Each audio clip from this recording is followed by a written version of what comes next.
अस्सलामु अलैकुम वरहमतुल्लाहि वबरकातुह। अल्हम्दुलिल्लाहि वकफ़ा वसलामुन अला इबादिहिल्लज़ीना इस्तफ़ा अम्मा बाद। अऊज़ु बिल्लाहि मिनश शैतानिर रजीम। बिस्मिल्लाहिर रहमानिर रहीम। या अय्युहल्लज़ीना आमनू ला तुल्हिकुम अमवालुकुम वला औलादुकुम अन ज़िक्रिल्लाह वमन यफ़अल ज़ालिका फ़उलाइका हुमुल ख़ासिरून व अनफ़िक़ू मिम्मा रज़क़नाकुम मिन क़ब्लि अन यअतिय अहदकुमुल मौत फ़यक़ूल रब्बि लौला अख़्ख़रतनी इला अजलिन क़रीब फ़अस्सद्दक़ व अकुन मिनस सालिहीन वलन युअख़्ख़िरल्लाहु नफ़्सन इज़ा जाअ अजलुहा वल्लाहु ख़बीरुम बिमा तअमलून। सदक़ल्लाहुल अज़ीम। रब्बि इश्रह ली सदरी व यस्सिर ली अमरी वहलुल उक़दतम मिन लिसानी यफ़क़हू क़ौली। सुब्हानक ला इल्म लना इल्ला मा अल्लमतना इन्नका अंतल अलीमुल हकीम। दुरूद शरीफ पढ़ ले। अल्लाहुम्मा सल्लि अला मुहम्मद व अला आलि मुहम्मद कमा सल्लैता अला इब्राहीम व अला आलि इब्राहीम इन्नका हमीदुम मजीद। अल्लाहुम्मा बारिक अला मुहम्मद व अला आलि मुहम्मद कमा बारकता अला इब्राहीम व अला आलि इब्राहीम इन्नका हमीदुम मजीद।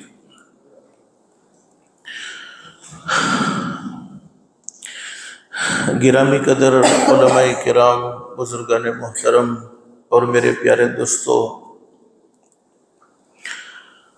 हम सबको ये बात मालूम होगी और मालूम होनी चाहिए कि एक न एक दिन ये दुनिया ख़त्म हो जाएगी। और जिस दिन ये दुनिया ख़त्म हो जाएगी उस दिन को क़यामत का दिन कहते हैं, जिसको और ज़ुबानों में यानी शरीयत की और ज़ुबानों में जज़ा का दिन भी कहते हैं, बदले का दिन भी कहते हैं। और मुख्तलिफ मकामात पर अल्लाह रब्बुल आलमीन क़यामत का ज़िक्र फरमाते हैं, क़यामत का मंज़र बयान फरमाते हैं। और हदीस शरीफ में मौजूद है, हज़रत अक़दस नबी करीम सल्लल्लाहु अलैहि वसल्लम ने इरशाद फरमाया, कल क़यामत में अल्लाह रब्बुल आलमीन के सामने तमाम के तमाम लोग जमा होंगे। उस वक्त अल्लाह रब्बुल आलमीन अपने बंदों से कुछ सवालात करेंगे। अल्लाह रब्बुल आलमीन फरमाएंगे, बताओ मेरे बंदो, मैंने तुम्हें खूबसूरत ज़िंदगी नसीब फरमाई थी और ज़िंदगी देने के बाद ज़िंदगी का मकसद भी तुम्हें समझाया था। तुमने ज़िंदगी किस मशगले में गुजारी है, यानी मकसद के तहत ज़िंदगी गुजारी या मकसद को भुलाकर ज़िंदगी गुजारी। इसी तरीके से अल्लाह रब्बुल आलमीन की तरफ से एक सवाल ये होगा, ओ मेरे बंदो, मैंने तुम्हें जवानी की दौलत से मालामाल फरमाया था। ये जवानी अल्लाह की बहुत बड़ी नेमत, उस जवानी का तुमने क्या हक अदा किया है। इसी तरीके से एक और सवाल ये होगा, ओ मेरे बंदो बताओ तुमने माल कहाँ से कमाया, यानी तुम्हारे कमाने का रास्ता सही था या गलत, हलाल कमाया हराम, हलाल तरीके से हासिल करने की कोशिश की या हराम के पीछे भागते रहे। फिर चलो कमाया हलाल, आदमी ने कोशिश की, अल्लाह रब्बुल आलमीन ने इसे तौफीक व सादत नसीब फरमाई। अल्लाह रब्बुल आलमीन का खौफ इसके दिल में पैदा हुआ कमाने के बारे में कि मुझे माल हलाल कमाना चाहिए। तब ये नहीं कि तुमने हलाल कमाया है तो तुम उस माल के मुख्तार, यानी उस माल पर तुम्हें इख्तियार हासिल हो गया कि तुम उसे जहाँ चाहो वहाँ खर्च कर सको, वैसा नहीं, बल्कि खर्च करने का रास्ता भी सही होना चाहिए कि तुमने सही रास्ते पर खर्च किया या अपनी मनमानी और गलत रास्तों पर और गुनाहों के रास्तों पर खर्च किया। ये अल्लाह रब्बुल आलमीन की तरफ से सवाल होने वाला है। और एक और सवाल ये भी होगा, वो बताओ मेरे बंदो, तुम जितना जानते थे, उलमा की मजलिस में बैठते थे, तालीम के हलकों में बैठते थे, तुम्हारे सामने दिन की बातें आया करती थी, उन दिन की बातों को तुमने सीखा भी था और तुमने अपने दिमाग में भी लिया था, तुम्हारे इल्म में इजाफा भी हुआ था। अब जितना जानते थे उस पर तुमने क्या अमल किया है। कल क़यामत में अल्लाह रब्बुल आलमीन की तरफ से ये भी सवाल होने वाला है। आज मुझे मुख्तसर बतलाना ये है, कुरान करीम की जिस आयत करीमा को मैंने आपके सामने पढ़ा है उस आयत करीमा में अल्लाह पाक हमें ज़बरदस्त पैगाम देते हैं। क्या फरमाते अल्लाह, या अय्युहल्लज़ीना आमनू, ए ईमान वालो, या खुसूसन ईमान वालों को खिताब है, ए ईमान वालो, ला तुल्हिकुम अमवालुकुम वला औलादुकुम अन ज़िक्रिल्लाह, तुम डरते रहना, तुम हमेशा इस बात पर चौकन्ना रहना कहीं ऐसा ना हो कि तुम्हें तुम्हारा माल हलाक कर दे, तबाह बर्बाद कर दे। फरमाया अन ज़िक्रिल्लाह, कैसे हलाक करेगा, कैसे तबाह बर्बाद कर देगा। ऐसा ना हो कि माल की मोहब्बत में तुम अल्लाह से इतने दूर हो जाओ, दीन से इतने दूर हो जाओ, मस्जिदों से इतने दूर हो जाओ, आखिरत के एहतमाम से इतने दूर हो जाओ, अल्लाह की राह में खर्च करने को तुम भुला दो। अन ज़िक्रिल्लाह, अल्लाह के ज़िक्र से तुम्हें गफलत पैदा कर दे। ऐसा ना हो कि तुम्हारा माल तुम्हें तबाह बर्बाद कर दे, तुम्हारी औलाद तुम्हें तबाह बर्बाद कर दे। और आगे अल्लाह कुरान करीम में फरमाते, मैं मुख्तसर इन आयतों का मफ़हूम आपको समझाता हूँ। अल्लाह फरमाते, वमन यफ़अल ज़ालिका फ़उलाइका हुमुल ख़ासिरून, सुनो, जिसको दुनिया की मोहब्बत ने, माल की मोहब्बत ने, औलाद की मोहब्बत ने आखिरत से गाफिल कर दिया, अल्लाह से दूर कर दिया, तो फरमाया वमन यफ़अल ज़ालिका फ़उलाइका हुमुल ख़ासिरून, दुनिया में भी खसारा और आखिरत में भी भारी नुकसान का सामना करना पड़ेगा। अल्लाह हम सब की हिफाजत फरमाए, अल्लाह हम सब की हिफाजत फरमाए। और कुरान करीम में अल्लाह पाक हमें हुक्म देते हैं, वअन्फ़िक़ू मिम्मा रज़क़नाकुम मिन क़ब्लि अन यअतिय अहदकुमुल मौत फ़यक़ूल रब्बी लौला अख़रतनी इला अजलिन क़रीब फ़अस्सद्दक़ व अकुम मिनस सालिहीन। अल्लाह कुरान करीम में हमें ये हुक्म देते हैं, वअन्फ़िक़ू मिम्मा रज़क़नाकुम, ओ मेरे बंदो, ईमान वाले बंदो, अल्लाह रब्बुल आलमीन ने तुम्हें जो रिस्क नसीब फरमाया है, उस रिस्क में से, उस माल में से, उस दौलत में से अल्लाह की राह में खर्च करते रहो। मिन क़ब्लि अन यअतिय अहदकुमुल मौत, मौत के आने से पहले पहले छुप कर खर्च कर सकते हो, छुप कर खर्च कर लो। कभी कभी ऐलानिया खर्च करने की, यानी सबके सामने तरगीब के लिए खर्च करने की ज़रूरत पेश आती है, तो सबके सामने खर्च कर लो उस वक्त के आने से पहले पहले कि तुम्हारी मौत आ जाए। फिर मौत आएगी, होता क्या है, फ़यक़ूल मिम्मा अख़रतनी वअन्फ़िक़ू मिम्मा रज़क़नाकुम मिन क़ब्लि अन यअतिय अहदकुमुल मौत फ़यक़ूल रब्बी लौला अख़रतनी इला अजलिन क़रीब फ़अस्सद्दक़ व अकुम मिनस सालिहीन। अल्लाह कुरान करीम में फरमाते, पूरी ज़िंदगी माल में कंजूसी करते रहे, अरे दीन के कामों में खर्च करने की ज़रूरत पेश आई, लेकिन कभी भी 1 रुपया निकालने की तौफीक न हुई। कभी मदरसों में देने की ज़रूरत पेश आई तो हज़ारों सवालात खड़े कर दिए, कभी दीन के कामों में खर्च करने की ज़रूरत पेश आई तो हज़ारों सवालात खड़े कर दिए, लेकिन 1 रुपया भी जेब से नहीं निकलता था। पूरी ज़िंदगी माल जमा करते रहे, पूरी ज़िंदगी माल इकट्ठा करते रहे। अब मौत आ रही है और देख रहे हैं कि इतना सारा माल मैंने छोड़ दिया है, 1 रुपया भी मुझे अल्लाह की राह में देने की तौफीक नहीं हुई है। अब वो कहता है कि काश मेरी मौत ठहर जाए तो मैं जितना माल अल्लाह की राह में खर्च करना चाहूँ कर लूँ, ताकि फरमाया नबी करीम सल्लल्लाहु अलैहि वसल्लम ने, ये बात हुज़ूर सल्लल्लाहु अलैहि वसल्लम ने हमें समझाई है। अरे कुरान करीम में भी ये पैगाम अल्लाह पाक ने दिया है कि जिस आदमी की मौत का वक्त फिक्स हो गया, फिर 1 सेकंड बोलो आगे हो सकती नहीं है, लेकिन कुरान करीम में मौजूद है। उस वक्त वो अफसोस करेगा, उस वक्त वो सोचेगा काश मुझे फिर 1 मरतबा ज़िंदगी मिल जावे तो मैं अल्लाह की राह में माल खर्च कर दूँ, फ़अस्सद्दक़ व अकुम मिनस सालिहीन, और खर्च करके अल्लाह की राह में माल उठाकर नेक लोगों में शामिल हो जाओ। लेकिन उस वक्त मौका मिलता नहीं है। तो अल्लाह रब्बुल आलमीन की 2 इबादतें हैं, एक जानी इबादत है, एक माली इबादत है। जानी इबादत जैसे नमाज का एहतमाम करना, रमज़ान के रोज़े रखना, नवाफिल का एहतमाम करना, ये जानी इबादत है। और एक माली इबादत जैसे ज़कात अदा करना, सदक़ात व खैरात करना, ये माली इबादत है। तो कभी कभी आदमी माली इबादत के ज़रिए भी अल्लाह के बहुत करीब हो सकता है। बुखारी शरीफ में हदीस मौजूद है, हज़रत अक़दस नबी करीम सल्लल्लाहु अलैहि वसल्लम ने इरशाद फरमाया, हदीस के बयान करने वाले हज़रत अबू दरदा रज़ी अल्लाह तआला अन्हु फरमाते हैं, नबी करीम सल्लल्लाहु अलैहि वसल्लम ने इरशाद फरमाया, जब भी सूरज तुलू होता है यानी सूरज निकलता है तो उसके दोनों जानिब 2 फरिश्ते मुकर्रर होते हैं और वो ये आवाज़ लगाते हैं जिसे जिन्नात और इंसान के अलावा तमाम के तमाम अहले ज़मीन यानी तमाम के तमाम ज़मीन वाले सुनते हैं फरिश्तों की आवाज़ को।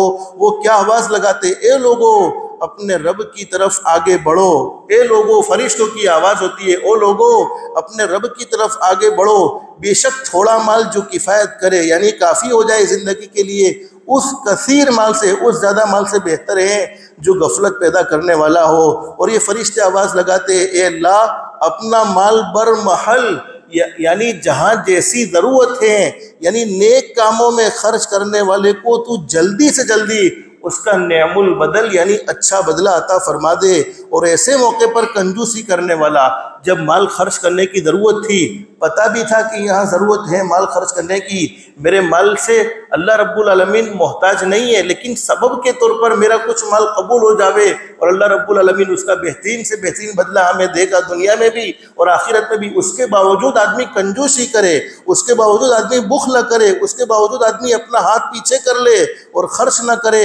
तो हदीस शरीफ में मौजूद है, बुखारी शरीफ में भी ये हदीस मौजूद है, मुस्लिम शरीफ में भी ये हदीस मौजूद है और मुस्नद अहमद में भी ये हदीस मौजूद है। हुजूर सल्लल्लाहु अलैहि वसल्लम ने फरमाया, फरिश्ते कहते हैं कि अल्लाह इसके माल को तू तबाह बर्बाद कर दे, इसलिए कि यहाँ ज़रूरत है खर्च करने की, उसके बावजूद ये खर्च नहीं करता है, तो इसके माल को तू तबाह बर्बाद कर दे। अल्लाह से दिल से दुआ कर लो, अल्लाह हम सबको बैतुल्लाह की हाज़िरी नसीब फरमाए, अल्लाह पाक हम सबको काबतुल्लाह जाना नसीब फरमाए। हदीस शरीफ में मौजूद है, एक मरतबा हज़रत अक़दस नबी करीम सल्लल्लाहु अलैहि वसल्लम हरम मक्का में तशरीफ़ लाए। हुज़ूर सल्लल्लाहु अलैहि वसल्लम बैतुल्लाह में तशरीफ़ लाए तो हज़रत नबी करीम सल्लल्लाहु अलैहि वसल्लम का गुज़र एक ऐसे शख्स के पास से हुआ जो बैतुल्लाह को चिमट कर दुआएं मांग रहा था। आज भी बहुत से हाजी लोग बैतुल्लाह में जाते हैं और बैतुल्लाह को चिमट कर अल्लाह से दुआएं मांगते हैं, अल्लाह हम सबको वो घड़ी नसीब फरमाए। जो बैतुल्लाह को चिमट कर अल्लाह से दुआ मांग रहा था और कह रहा था कि ओ बैतुल्लाह की अजमत और हुर्मत के सदक़े, यानी इस घर की, इस बैत की अजमत और हुर्मत के सदक़े मेरे मौला मेरी मग़फ़िरत फरमा दे, मेरे गुनाहों को माफ़ फरमा दे। हज़रत नबी करीम सल्लल्लाहु अलैहि वसल्लम वहाँ से गुजरे तो हुज़ूर सल्लल्लाहु अलैहि वसल्लम ने उस आदमी की दुआ को सुन लिया। तो हुजूर ने फरमाया, ओ अल्लाह के बंदे, अपनी हुर्मत के वास्ते से दुआ मांग, इसलिए कि अल्लाह रब्बुल आलमीन के यहाँ मोमिन की हुर्मत व अज़मत इस बैत की, यानी इस घर की, बैतुल्लाह की हुर्मत से कई गुना बढ़कर है। तो अल्लाह के नबी ने उस आदमी से कहा कि अपनी हुर्मत की, अपनी अज़मत के वास्ते से अल्लाह से दुआ मांग, इसलिए कि बैतुल्लाह की अज़मत और हुर्मत से भी बढ़कर मोमिन की अज़मत और हुर्मत है। वो अर्ज़ करने लगा, या रसूल अल्लाह सल्लल्लाहु अलैहि वसल्लम, मैं बहुत बड़ा गुनहगार हूँ। फरमाया, तेरा गुनाह क्या है? कहने लगा, अल्लाह के नबी मेरे पास माल बहुत ज़्यादा है। देखो वो आदमी की बात सुनो, अल्लाह के नबी मेरे पास माल बहुत ज़्यादा है, अल्लाह ने मुझे बहुत जानवर भी दिए हैं, मेरे पास बहुत से घोड़े भी हैं, बहुत से जानवर भी हैं, माल की बहुत ज़्यादा कसरत है।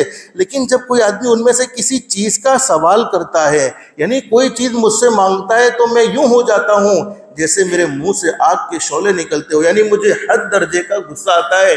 जब कोई आदमी मेरे पास आकर मुझसे माल मांगता है तो मुझे बहुत ज़्यादा गुस्सा आता है। हज़रत नबी करीम सल्लल्लाहु अलैहि वसल्लम उसकी बात को सुनकर जलाल में आ गए, गुस्से में आ गए और हुज़ूर सल्लल्लाहु अलैहि वसल्लम ने फरमाया, ए फासिक, ए गुनहगार, दूर हो जा, मेरी नज़रों के सामने से दूर चला जा, कहीं ऐसा ना हो कि आग से तू मुझे भी जला देगा, तुझ पर जो आग बरस रही है उस आग से तू मुझे भी जला देगा।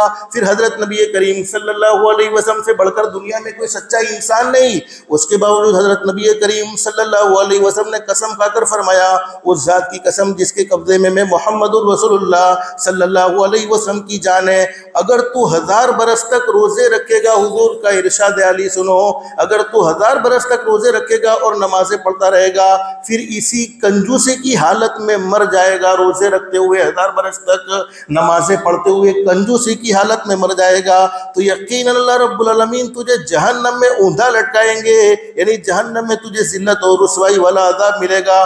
क्या तुझे मालूम नहीं है कि कंजूसी कुफ्र का शोबा है और कुफ्र का ठिकाना जहन्नम है, और सखावत ईमान का शोबा है और ईमान का ठिकाना जन्नत है। तो अल्लाह ने माल दिया है तो बोलो इसमें कंजूसी नहीं होनी चाहिए। हमारा माल थोड़ी अल्लाह का है, बस अल्लाह पाक हमें तौफीक दे देवे तो उसे ज़रूर अल्लाह की राह में खर्च करना चाहिए।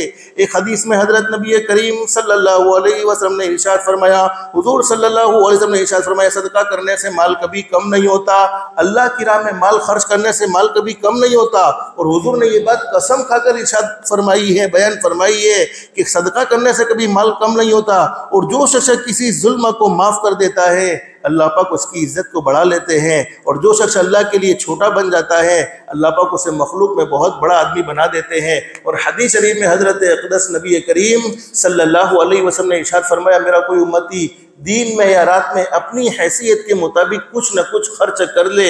सदका जिसको लीला रकम कहते हैं, हमारे ज़िम्मे ज़रूरी नहीं है। सदक़े की दो किस्में होती है, एक तो वाजिब जिसको हमने मन्नत वाला सदका माना हो, और एक कोई वाजिब नहीं है बल्कि हम अपनी हिफाजत के लिए, अल्लाह के गुस्से को ठंडा करने के लिए, परेशानियों और आफात से हिफाजत के लिए हम अल्लाह की राह में कुछ न कुछ लीला रकम से खर्च करें। तो हुजूर सल्लल्लाहु अलैहि वसल्लम ने इरशाद फरमाया, मेरा कोई उम्मती अपनी हैसियत के मुताबिक कुछ न कुछ सदका करता रहे, अल्लाह पाक उसे जहरीले जानवर के डसने से यानी जहरीले जानवर के नुकसान से बचा लेंगे, दीवार या छत के नीचे दबने से बचा लेंगे, यानी कोई हादसे से अल्लाह पाक उसकी हिफाजत फरमाएंगे। और सबसे बड़ा इनाम अल्लाह पाक उसे अचानक की मौत से बचा लेंगे। बहुत सी मरतबा आदमी दुनिया से चला जाता है, अचानक की मौत हो जाती है, तो सदका करने वाले को अल्लाह पाक अचानक की मौत से बचा लेंगे। बल्कि हदीस शरीफ में लिखा है अल्लाह पाक उसे ईमान वाली, कलमे वाली, आफियत वाली, इज्जत वाली, सलामती वाली मौत नसीब फरमाएंगे। और फ़क़ीह अबू लैस समरकंदी रहमतुल्लाह अलैह ने बड़ी ज़बरदस्त बात बयान फरमाई है। फरमाया 10 खसलतें ऐसी हैं, 10 आदतें ऐसी है जिस आदमी में हो वो आदमी अच्छे लोगों में शामिल हो जाता है और अल्लाह पाक उसे बहुत ऊंचे मकाम और मर्तबे तक पहुंचा देते हैं। ये फ़क़ीह अबू लैस समरकंदी रहमतुल्लाह अलैह फरमाते हैं कि 10 खसलतें ऐसी हैं, 10 आदतें ऐसी हैं जिस आदमी में ये 10 खसलतें, ये 10 आदतें आ जाए, अल्लाह पाक जिसे ये 10 खसलतें अता फरमा दे, वो आदमी अच्छे लोगों में शामिल हो जाता है और अल्लाह पाक उसे बहुत ऊंचे मकाम और मर्तबे तक पहुंचा देता है। नंबर 1, पहली सिफत सदका कसरत से करना, अपनी हैसियत से भी बढ़कर सदका करना। लोग देखे ना देखे, बोलो देखने वाला कौन है? अल्लाह है। और ऊंचे मकाम तक लोग नहीं पहुंचा सकते, ऊंचे मकाम तक कौन पहुंचा सकता है? अल्लाह पहुंचा सकता है। लोग इज्जत नहीं दे सकते, इज्जत बोलो कौन देता है? अल्लाह देता है। इज्जत और जिल्लत लोगों के हाथ में नहीं है, बल्कि इज्जत और जिल्लत किसके हाथ में है? अल्लाह के हाथ में है। तो पहली सिफत सदका कसरत से करना। दूसरी सिफत तिलावत कुरान की कसरत। अल्लाह पाक अगर कुरान करीम पढ़ने की तौफीक दे देवे तो जितना हो सके ज़्यादा से ज़्यादा कुरान करीम की तिलावत करो। नंबर 3, ऐसे लोगों के पास बैठना जो आखिरत की याद दिलाए और दुनिया से बेरगबती सिखाए। नंबर 4, सिला रहमी करना, रिश्तेदारों के साथ हुस्न सलूक का मामला। नंबर 5, बीमार की इयादत करना। नंबर 6, ऐसे मालदारों से मेलजोल न रखना जो आखिरत से गाफिल हो। मालदार से दोस्ती रखना बोलो कोई बुरी बात नहीं है, लेकिन ऐसे मालदारों से दोस्ती नहीं होनी चाहिए जिन मालदारों की महफिल में आखिरत का बोलो कोई तज़किरा ना हो, आखिरत को कभी याद करते ना हो, उनके ऊपर दुनिया सवार हो। तो फरमाया कि ऐसे मालदारों से मेलजोल न रखना जो आखिरत से गाफिल हो। और नंबर 7, आने वाली दिन की फिक्र में लगे रहना, यानी आने वाला दिन पता नहीं कैसा दिन होगा। हम अल्लाह को राज़ी करने वाले अमल कर रहे, आखिरत की हमेशा फिक्र होनी चाहिए। दुनिया के मामले में फिक्रमंद होने की ज़रूरत नहीं है। जब आदमी आखिरत का फिक्रमंद होता है तो अल्लाह पाक दुनिया तो अल्लाह पाक खुद ब खुद उसे अपने फजल व करम से बगैर मेहनत के या कलील मेहनत पर अल्लाह पाक हमें अता फरमा देते हैं। तो आने वाली फिक्र में लगे रहना। नंबर 8, उम्मीद कम बांधना और मौत कसरत से याद रखना। उम्मीद कम बांधना, जब भी कोई उम्मीद दिल में पैदा हो जाए तो उस वक्त फ़ौरन सोच लेना चाहिए मौत आ जाएगी, सारी की सारी चीज़ें यहाँ पर रह जाएगी। और नंबर 9, खामोशी इख्तियार करना और कलाम में कमी करना। जितना हो सके आदमी कम बोलेगा तो उसकी गलतियाँ कम होगी, उसकी वजह से लोगों को तकलीफ कम पहुँचेगी। खामोश रहेगा, खामोश रहने के तो बड़े ज़बरदस्त फ़ज़ाइल हैं। फरमाया कि खामोश रहना और कलाम में कमी करना। और नंबर 10, तवाज़ु करना, यानी अपने आप को छोटा बनाना, एक सादा लिबास पहनना, फ़ुक़रा से मोहब्बत करके उनके साथ मेलजोल रखना, मसाकीन और यतीमों के करीब रहना और उनके सरों पर शफ़क़त का हाथ रखना। ये 10 खूबियाँ ऐसी हैं जिसकी बरकत से अल्लाह पाक आदमी को बड़े ऊंचे मकाम और मर्तबे तक पहुंचा देते हैं और वो अच्छे लोगों में शुमार हो जाता है। तो आज मुझे बतलाना ये था कि माल अल्लाह पाक ने हमें दिया है, तो जब भी ज़रूरत पेश आवे, ज़कात के बारे में लोग ये सोचते हैं कि रमज़ानुल मुबारक के महीने में निकालेंगे सवाब ज़्यादा मिलेगा। बेशक सवाब ज़्यादा मिलेगा, लेकिन हमारी फ़र्द ज़कात है और हम फ़र्द ज़कात को अभी मालूम है कि अभी ज़रूरत यहाँ पर खर्च करने की है, तो रमज़ान का बोलो इंतज़ार नहीं करना चाहिए। और बहुत से लोग ये मसला भी पूछते हैं कि क्या मौलाना मेरे ऊपर रमज़ान में 1 साल फ़र्द मुकम्मल होता है जो ज़कात फ़र्द होने पर, तो क्या मैं पहले से ज़कात अदा कर दूँ तो अदा होगी? हाँ, बेशक हो जाएगी। अगर आपने सोचा कि मैं रमज़ान के महीने में नहीं, अभी सुफरा हजरात आते हैं और वो मदरसे का एक तकाजा लेकर आते हैं और हमारे पास ज़कात मौजूद है और हमेशा हम हिसाब करके रमज़ान में अदा करते थे, लेकिन रमज़ान में अदा नहीं करनी है, अभी कर देते हैं चूँकि अभी ज़रूरत है, तो ज़कात ज़रूर अदा हो जाएगी। तो अल्लाह पाक ने माल दिया है, ज़कात अदा करना ज़रूरी है, तो उसको तो उलमा से मसला पूछकर अदा करना ही चाहिए, लेकिन ज़कात जिम्मे ज़रूरी नहीं है तो सदका भी कसरत से करते रहना चाहिए। अल्लाह से दिल से दुआ कर लो, अल्लाह हम सब की दुनिया भी बेहतर से बेहतर बनाए, आखिरत भी बेहतर से बेहतर बनाए। अल्लाह के अहकाम के मुताबिक हज़रत नबी करीम सल्लल्लाहु अलैहि वसल्लम के तरीक़े के मुताबिक ज़िंदगी गुजारने की तौफीक व सादत नसीब फरमाए। अल्लाह पाक हम सबको कहने सुनने से ज़्यादा इखलास, इस्तिखलास और इस्तिकामत के साथ अमल की तौफीक नसीब फरमाए। आमीन या रब्बल आलमीन। व आखिरु दअवाना अनिल हम्दुलिल्लाहि रब्बिल आलमीन। अस्तगफिरुल्लाहल लज़ी ला इलाहा इल्ला